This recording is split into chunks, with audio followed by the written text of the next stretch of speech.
নমস্কার সবাইকে। আজ অবলা টিভিতে আমরা একটি অন্যরকম বিষয় নিয়ে আলোচনা করব। খুব সংক্ষিপ্ত পরিসরে এই আলোচনায় আমরা এমন একটি বিষয় নিয়ে আলোচনা করব যেটা নিয়ে সম্প্রতি যারা মহাকাশ নিয়ে চর্চা করেন, যারা পদার্থবিদ্যা নিয়ে আলোচনা করেন, তারা এই বিষয়টা নিয়ে কিন্তু যথেষ্টই ভাবছেন এবং তারা বিষয়টিকে প্রচারের আলোয় এনেছেন। তো বিষয়টা কি না, আমরা চিরাচরিতভাবে যেটা জেনে এসেছি যে 24 ঘন্টায় একদিন হয়, সেটা কিন্তু এমন এক দিন আসবে যখন কিন্তু 24 ঘন্টার জায়গায় বলতে হবে যে 25 ঘন্টায় একদিন।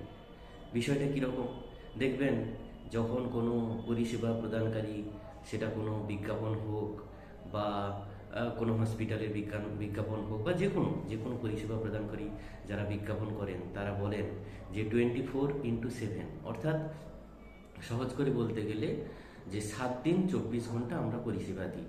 হয়তো পৃথিবীতে এমন দিন আসবে যেদিন ওই পরিষেবা প্রদানকারী কোম্পানিগুলোকে বলতে হবে যে 25x7, অর্থাৎ 7 দিন 25 ঘন্টা। তো এই মজার বিষয়টা ছেড়ে দিয়ে আমরা তাহলে এখন মূল আলোচনায় চলে আসি। তো বিষয়টা কি না, তাহলে আমাদের একটু অতীতে ফিরে যেতে হবে।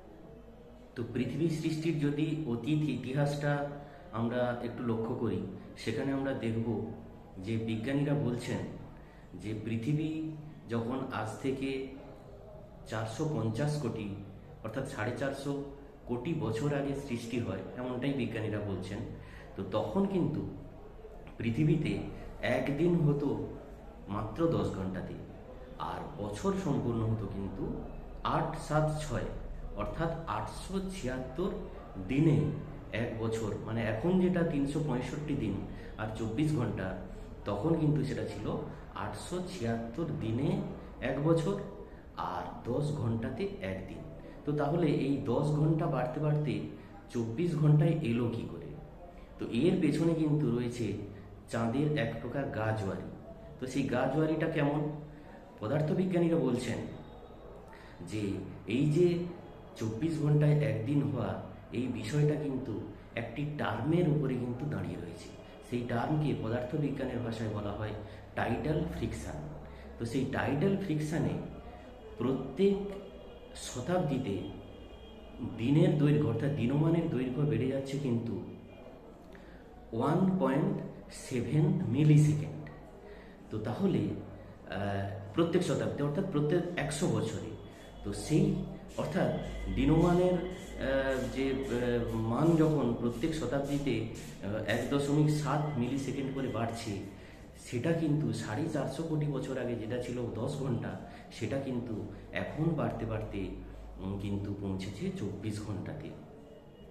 চাঁদের যে ওই টাইডাল ফ্রিকশনের জন্য কিন্তু এটা কিন্তু ঘটছে। আর আমরা জানি যে পৃথিবীর বুকে কিন্তু এই পৃথিবীর যে দুটো গতি, যেটা তো আমরা ভালো করেই ছোটবেলা থেকে আমরা আমাদের স্কুল লেভেলে এখনও পড়ানো হয়, আমরা জানি, প্রায় সবাই জানি যে পৃথিবীর দুটো গতি, একটা হচ্ছে আহ্নিক গতি আর একটা হচ্ছে বার্ষিক গতি।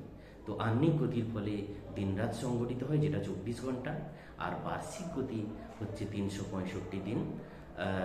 তার ফলেই কিন্তু, আর এই আহ্নিক গতির ফলে দিনরাত, জোয়ার ভাটা এগুলো সংঘটিত হয়, এবং বার্ষিক গতির ফলে কিন্তু এই পৃথিবীর বুকে যে বিভিন্ন যে ঋতু পরিবর্তন হয়, অর্থাৎ শীত, গ্রীষ্ম, বর্ষা, দিনমানের বাড়া কমা, এগুলো কিন্তু সবটাই কিন্তু বার্ষিক গতির ফলে কিন্তু সংঘটিত হয়।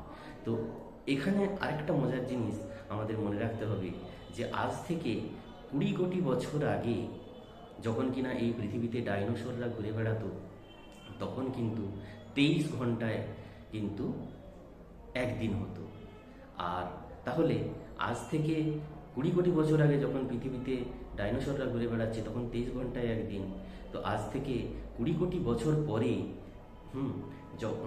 কিন্তু সেটা হয়ে যাবে কিন্তু 24 ঘন্টার জায়গায় হয়ে যাবে কিন্তু ওটা 25 ঘন্টা।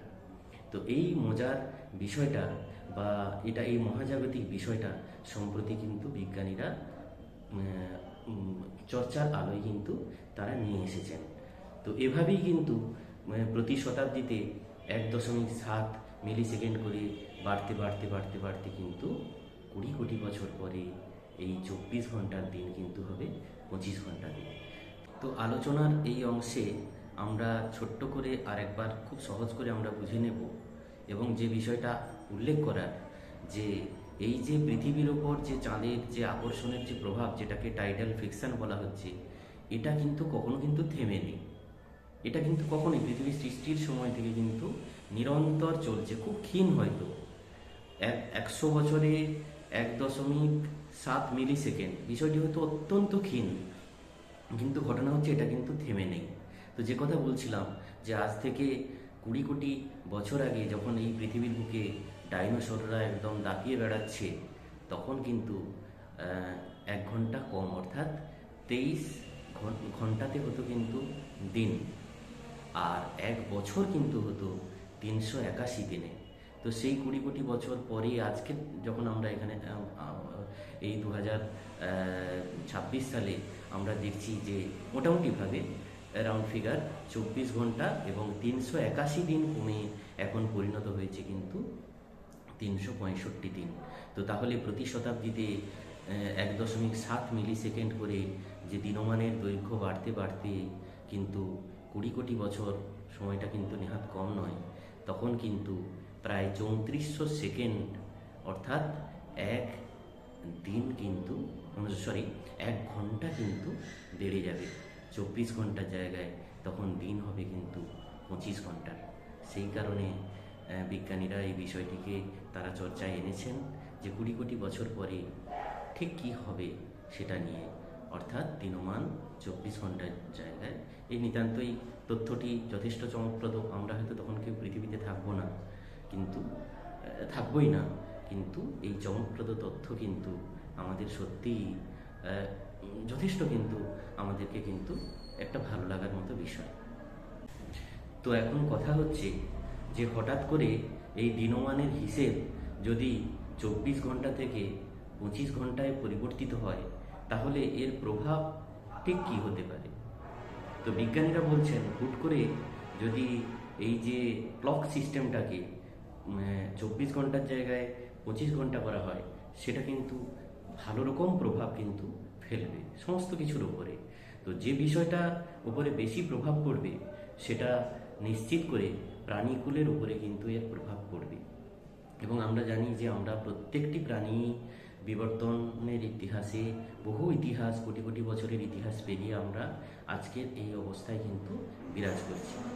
সবচাইতে যেটা প্রভাব পড়বে মানুষের উপরে এবং অন্যান্য প্রাণীদের উপরে, বিজ্ঞানীরা বলছেন যে সেটা কি না, এক্ষেত্রে একটি টার্ম তারা ইউজ করছেন, বা এটা ইউজ করা হয়, সেটাকে বলা হয় কিন্তু সার্কাডিয়ান রিদম। তো এই সার্কাডিয়ান রিদম কি না, এই সার্কাডিয়ান রিদমের ফলে কিন্তু প্রত্যেকটি প্রাণী, সে মানুষ হতে পারে, পশু পাখি, যে কোনো প্রাণী হতে পারে, তার যে এন্টায়ার যে লাইফ সাইকেল যেমন, সেরকম তার যে প্রত্যেক দিনের যে দিনমানের যে ক্রিয়াকলাপগুলো, সেটা ঘুম থেকে ওঠা, ঘুমোনো, ঘুমোনোর মধ্যে যে সাবকনশাস মাইন্ড, জেগে থাকা অবস্থা, বিভিন্ন যে ক্যালোরি বার্নিং, তারপর আপনার হরমোনের নিঃসরণ, এগুলো কিন্তু রোগ ব্যাধি, সেগুলো থেকে রিকভার করা, মানে সেরে ওঠা, সব কিছুই পুরোটাই কিন্তু প্রত্যেকটি প্রাণীর ক্ষেত্রে কিন্তু এই সার্কাডিয়ান রিদমের ফলে কিন্তু পরিচালিত হয়। তো এই সার্কাডিয়ান রিদমে কিন্তু একটা মারাত্মক প্রভাব কিন্তু মানব জাতির উপরে যেমন পড়বে, অন্যান্য পশু পাখির উপরেও কিন্তু পড়বে। কিন্তু ঘটনা হচ্ছে, বিবর্তনের ইতিহাসে মানুষ যেমন বিভিন্ন সময় বিবর্তিত হয়েছে, হয়ে বর্তমান অবস্থায় তারা বিরাজমান রয়েছে, এবং এটা প্রত্যেকটি প্রাণীর ক্ষেত্রে বিজ্ঞানীরা বলছেন কিন্তু একই রকমভাবে বিভিন্ন বায়োলজিক্যাল যে চেঞ্জ হয়তো আসবে, কিন্তু নিশ্চিত করে কিন্তু সেটাকে নিশ্চিতভাবে প্রাণীরা বা মানুষেরা মানিয়ে নেবে। কিন্তু একটি প্রশ্ন চিহ্ন কিন্তু, যেটা নিয়ে বিজ্ঞানীরা আশঙ্কা প্রকাশ করছেন, তো সেটা কি না, আমরা মানুষেরা এমনইভাবে প্রকৃতি ধ্বংসের খেলায় মেতে উঠেছি। আজ আমরা দেখছি যে দূষণ, পশু পাখির নিধন, বনাঞ্চল ধ্বংস করে ফেলা, পরমাণু যুদ্ধের যে হুঙ্কার পৃথিবী জুড়ে চলছে, তো এসব মিলিয়ে কিন্তু পৃথিবী বোধহয় খুব একটা সুখে নেই। তাই 20 কোটি বছরের পরে কি হবে, দিনমান 24 ঘন্টার জায়গায় 25 ঘন্টা হবে, সে নিয়ে আমরা ভাবছি ঠিকই, বিজ্ঞানী মহল তারা ভাবছেন, আমরা চর্চা করছি ঠিকই, কিন্তু বিজ্ঞানী মহল বা সবাই এই আশঙ্কাও প্রকাশ করছেন আজ থেকে 20 কোটি বছর পরে হয়তো 24-এর জায়গায়, হয়তো নয়, 24-এর জায়গায় 25 ঘন্টায় একদিন হবে। কিন্তু এই ঘটনাকে প্রত্যক্ষ করার মতো মানবকুল, বিশেষ করে মানবকুল বা মানুষ এই পৃথিবীর বুকে তার অস্তিত্ব টিকে রাখতে পারবে কিনা, অর্থাৎ মানুষ এই পৃথিবীর বুকে বেঁচে থাকবে কিনা, সে ব্যাপারে কিন্তু বিজ্ঞানীরা ঘোরতর সন্দিহান। ধন্যবাদ, সবাই ভালো থাকবে।